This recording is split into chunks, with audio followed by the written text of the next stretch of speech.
ever think as a Warhammer fan that you want to see bigger battles? You know, you want to see the grand scale of the Warhammer 40k universe. You know, just seeing how planets get taken and all the horrors that the Imperium has to face, or whatever race, and how they take over planets and interact with each other. If you ever answer any of those questions, this game might be for you. Now, this game I'm going to show you today is called Warhammer Gladius, Relics of War. And it's a 4X game, kind of similar to Civ, any shout out to any Civ players out there.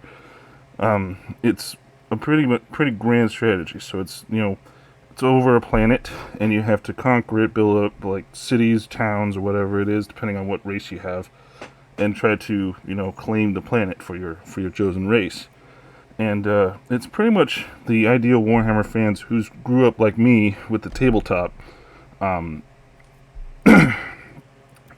It's pretty much like the culmination of what it could be in a video game format, because it has like all these values, tabletop values, and it just feels very authentic to that experience. And today I'm going to show you how to play Warhammer Gladius Relics of War. So if you ever ask yourself, so I want to play this game, but I don't know what to do, I don't know what race to pick, I don't know how to go about dealing with all these threats that are just encroaching on my territory, I don't know how to expand, what powers do I pick, this would be the channel to come to. So I hope you guys enjoy this one, and remember, if you like what I do, to maybe check a sub sub on me, maybe leave a like on the video, maybe a comment down below, let me know how I did, and let's get right into the guide now. Alright, and then we bring us to the main menu. So Gladius, on top of the awesome soundtrack it has some pretty great imagery for it, and we're going to go into a new game. You can do an introduction to try to get your feel for the game, because it does get a little confusing sometimes, I will admit. But if you played any 4X strategy game, you're going to know what you're doing. So we're going to go right into a new game, and you can set it up just like this. You have a couple of teams, and you can pick your race. They start with a healthy amount of races. I think these two were the DLC ones I bought, the Tau and the Tyranids. I play the Tau quite a bit. They have a lot of good they have a lot of good stuff, like their Tidewall shield lines, really good, supporting fire, market light. Orcs are pretty good. They have the Wa, which gives them bonus attacks. Chaos Space Marines are decent. The Astra Militarum is really good, but they have a very hard start because they don't really have they have inexpensive troops, but they're very susceptible to morale, and they can be taken over easily. The Space Marines are probably your jack of all trades. The Eldar are very fast and quick, but they're not really formidable. And then of course the Tyranids are the Swarms. But these two are DLCs, and then and I think the Necrons are too, I believe. Yeah, but you start off with these 5, I believe, and then but anyway, we're going to start with the Space Marines here for our initial guide. I'm not going to do I'm going to do an official guide on them too, but just kind of doing like an overview for this one. So they have one single city, because they deploy it, but it becomes a fortress city. So and you can choose anywhere on the map. So you can choose a really good defensive spot, plop it down, or a spot with a lot of resources and extract them up. They have requisitions. Food and ore resources are replaced by a single soil dependent requisition resource. They have the Fortress of Redemptions are these fortifications that can gather resources from special resource features. So you can still gather resources, but you won't have fully fledged cities. You just have one fortress city. You have your battle barge, where you can deploy tactical operations, do scans, bombardments, and other things on the battlefield. And you have chapter tactics, which you can get like specific units. So you can pick a chapter that you go for. So you guys, like I said, they're the jack of all trades, so we're going to start against them. And just you can do your your difficulty settings. I usually keeping at medium, but sometimes I go to hard if I'm feeling a little spicy. The world size I usually go for huge, but I'll do medium just for now, because this is the default settings. Land mass, again I go for high. Game pace standard, but I usually go for very slow because I like a long game, long-winded game. You have some advanced settings right here as well, where you can add on your DLCs, do quests, simulationist turns, which means turns take turns at the same time, just like the same technology that happened with what's the word? The same technology that happened with Warhammer 3 for their DLC, well, their multiplayer. So like multiplayer, really good with this game as well. It's the same thing with Warhammer 3, and then you can do like resource costs and just kind of really edit your experience, as well as even world seeds. So we're going to jump into this, and I'm going to show you all the basics of how to set up your base, engage enemy units. I won't show you any like detailed specifics for the Space Marines. I'll just go over the basics, and that'll be the guide for getting you started on Gladius. Alright, and here we are where we started. So we start with a couple Space Marine squads. What is your command? Which are pretty good, and of course, like you see, like I said, you have like the movement points, actions, and morale, hit points, armor, all of these stats that really scream tabletop to you. And they do have a couple operations up here. You can deploy your city or deploy Fortress of Redemption. It costs a couple of influence. I'm going to get into all the different resources very soon. Let's just first scan our surroundings. So it's kind of randomized. Gladius Prime is the planet you're on. It's randomized every time, RNG. And there's all these tiles that have special, like some of them have special things. Like this one right here is a Ruin of Yall, which gives you bonus to alloys, like 20%, 2 alloys, and then it's got a tile spot, so it takes up a tile. This one has a Necron tomb underneath it, which gives you more allies to it. Tombs for Necrons are the only places they can set up bases. And then you got an altar here, a skull altar, which gives you more influence. All of it looks really cool, by the way. You zoom in, it all looks really nice. The terrain is very, very Warhammer-like. You have like wireweed here, and all these things can be harvested, so you have resources on the ground here, just like any 4X game. You build up your city and you harvest resources. So requisitions are our main source of resource, and you can get these by you use this to sustain a population in the city, construct buildings as well as produce and maintain units. You get this by exploiting the resources for the Space Marines. This isn't normal. Like they even though they're the Jack of all trades faction, most all their factions just use the resources normally. They don't have requisitions.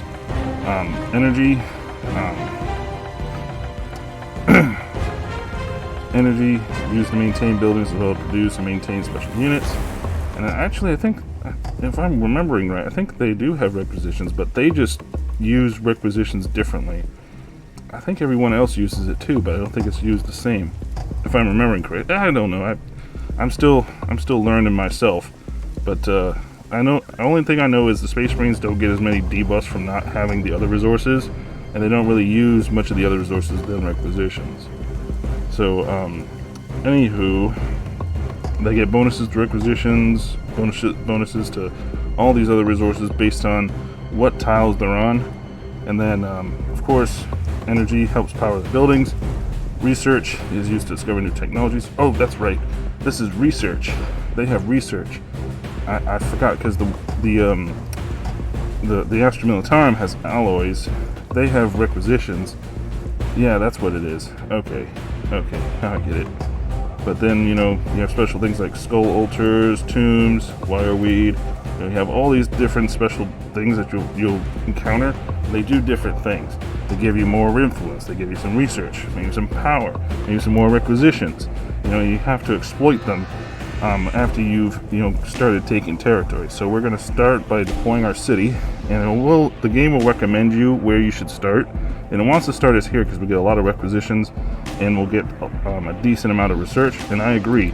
So we're going to drop it right there, and then we'll build our fortress city there. Primarch's Rest. And now we built it, we put in our, we've opened our building menu. So we start as a Space Marines with the orbital relay. We can acquire a tile, we can clear a tile, sleep. We also have the Great Hall, which generates resources. It's a headquarters building. And eventually, once we get more tiles, we can add more things to it. Now, we've already acquired this tile just because we started by it, so we have the Val's runes there. We're going to acquire another tile.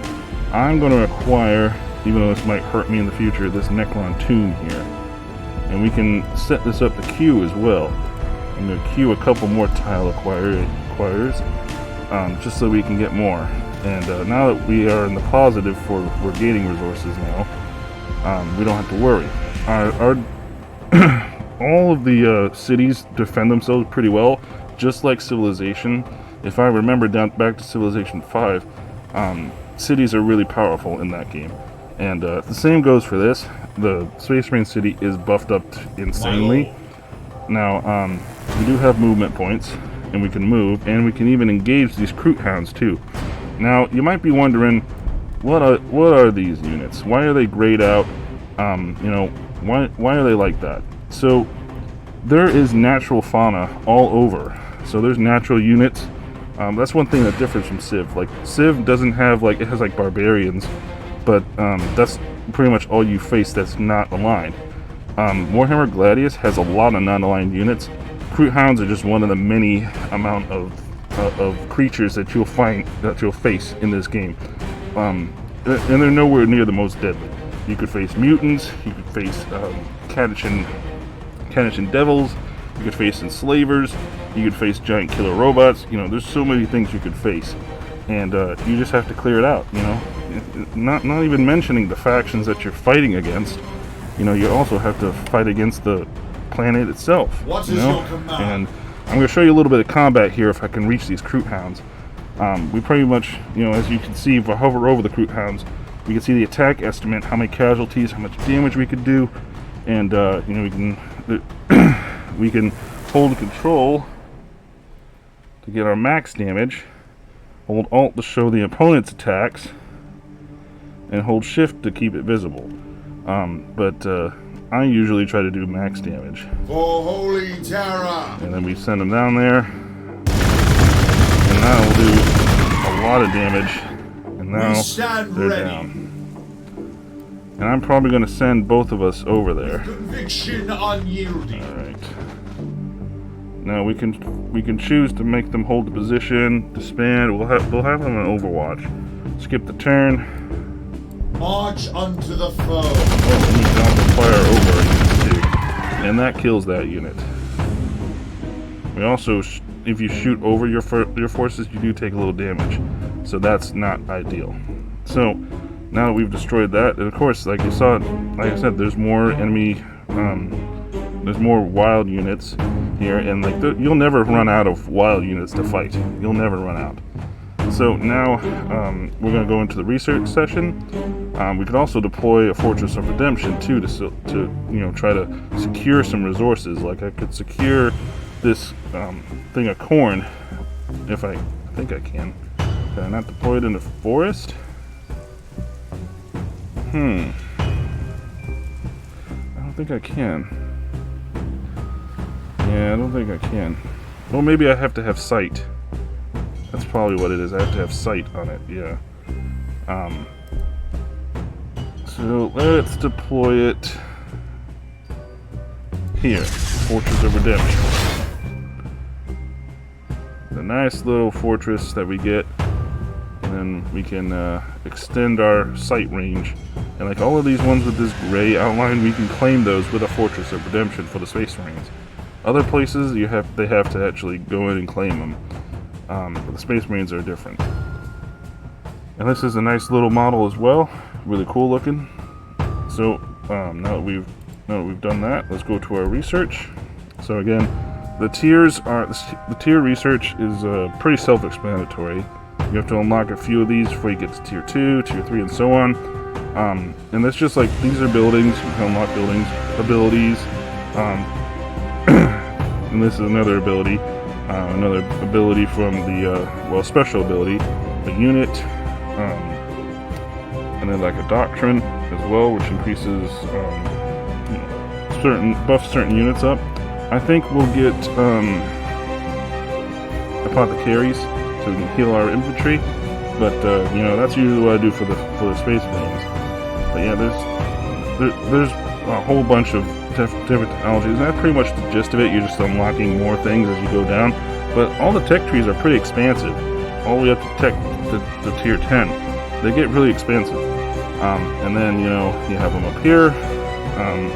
You can also mark tiles, just so you can so that this is more for your allies. You can mark them right there. So you're like, hey, I need you to go right there. Alright, and then that's your research tab, compendium, which is pretty much telling you all about it. Like units. Let's see, is there like I don't know. I think that's just for like the game, how to know more stuff about the game. But yeah, and then influence is used to like acquire tiles. So influence is used to acquire tiles. Research, of course, used to research and get more technologies. Energy is used to build buildings. It's also produced by buildings and used to maintain special units like vehicles. Then requisitions, of course, you use it to maintain your units, and to maintain your city. So that's pretty much the gist of how to play it. You just have to expand out, and I'll end turn to just show you the turns. And again, it's just like normal, like a normal 4X game. You have to do this back and forth. Defenses at the ready. Alright. And then you can have different legions. So you can, for the Space Marines, you can do different legions. Astartes command. Give them no quarter. And that's our fortress. My lord. Brothers, we go to war. And you have different terrain modifiers. They took a little less damage because they were on a hill. We tread the path the Emperor has shown us. And we can go up on the hill. And boom goes the dynamite. They're almost dead. So, and there you go. So that's pretty much the gist of it for you guys. You just go through turn by turn, collecting resources, building it up, securing tiles, and expanding your infrastructure. There's a lot of things to explore with this game, and I'm hoping to show you all that I can with it, and just how expansive it can get with each faction. And this is not a guide on the Space Marines. This is just a general overview for the game, and I think I've covered that pretty easily. Now, being a 4X strategy guy, there could have been things I might have overlooked, because it just seems like common sense to me, because I've played so many 4X games, from Civ to Humankind and all those other games, that it can be easy for me to overlook some things. So if I forgot some things in this video, be sure to let me know in the comments, and just let me know. But as far as this goes, this is how to play Gladius. And if you continue to double up with some units, you might have to double up if you get to them, like the giant robots. You'll have to double up units, and different factions have different strengths and weaknesses. So I encourage you guys, before you pick a faction, to examine their weaknesses and their strengths before you go for it, and decide if that's the faction for you. I will go into a further guide on the Space Marines, and I'm also going to go on a guide on every single faction, on how to play them and how to dominate them from the early, middle, and late game. So I hope you guys enjoyed this little excursion to Gladius. It's a little different from the Warhammer Tactics videos, and they will straddle the Tactics videos. So I'm planning on going from a Tactics video to a Gladius guide. Back and forth each Tuesday. So I hope you guys enjoyed this one. Believe me, I enjoyed making it, and I'm going to really enjoy showing you guys more of this fabulous game that really deserves to be shown some more. So I wish you guys the best, and hope you guys enjoyed this. And remember, as always, to keep it strategic, Strat fans. Colonel out.